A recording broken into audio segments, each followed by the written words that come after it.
Welcome to Milk Market Tidbit for the June milk production report that USDA released yesterday afternoon. This is Dr. Lawrence Jones with Farm Institute, and I'm recording this on Wednesday afternoon, July 24th.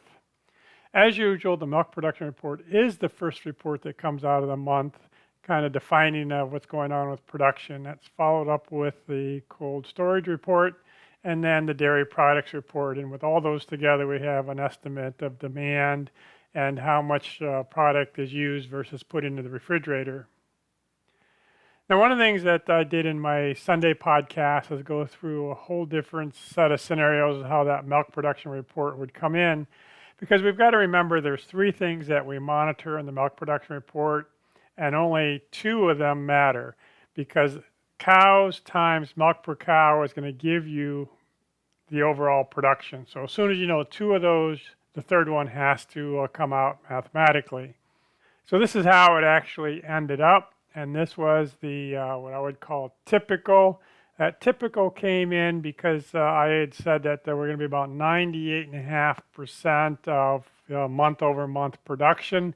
And I thought we'd be down about a pound per cow per day. And that's exactly how we ended up, just about a pound. And daily production was right at 98.5. Here are StoneX's numbers. They're based more on the year over year numbers as opposed to month over month. And so the report came in just a little bit lower than what they expected. So we kind of go through the numbers here. Here's our cow numbers. Now USDA adjusted a bunch of stuff again, which does make the month over month numbers harder to look at. And this was a quarterly report, so it's a little bit more robust than their monthly ones.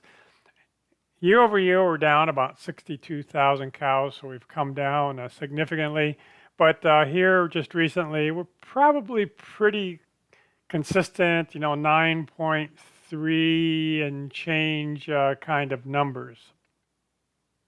But when you take this with the slaughter data, you can actually begin to estimate the number of replacements. And I've got that at about 0.73 replacements per cow.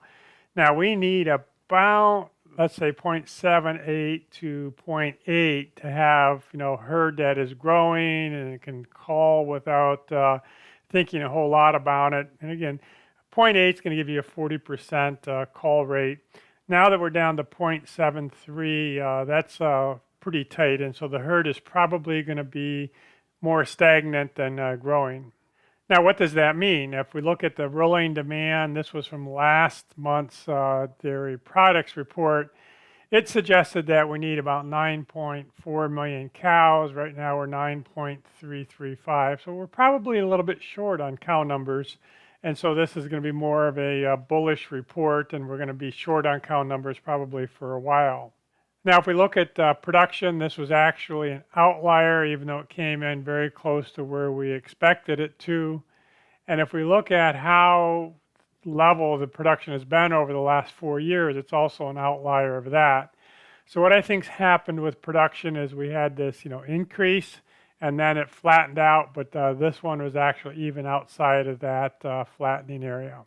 Now, when I was working on this, I used the federal milk marketing data, and we saw this graph in that milk market tidbit.